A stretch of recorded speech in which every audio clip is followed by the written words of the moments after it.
Welcome to the Slop Farm. Enjoy the video. You start by powering down and removing any battery. This prevents shorts and accidental power to the keyboard circuit. Once done, remove the bottom or keyboard bezel screws that secure the keyboard. Keep each screw labeled so reassembly is exact. Make sure to use a plastic spudger to pry clips gently. Metal tools can break tabs.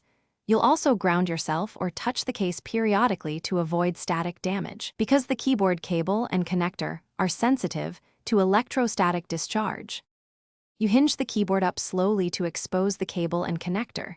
Do not yank because the ribbon is thin and fragile.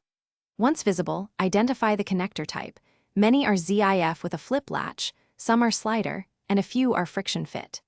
To release a flip latch ZIF, lift the small brown or black clamp with your fingernail or spudger and pull the ribbon straight out. To release a slider, push the tiny tabs and withdraw the cable in line. Keep the cable flat and avoid bending it sharply. You reinstall by sliding the ribbon into the connector until the contacts are even, then close the latch to clamp it. Improper seating causes intermittent or no response.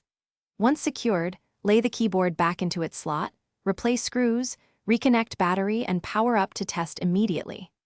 If keys don't work, power down and recheck seating and latch direction, look for dirt or bent contacts under magnification, and inspect the cable for creases or breaks.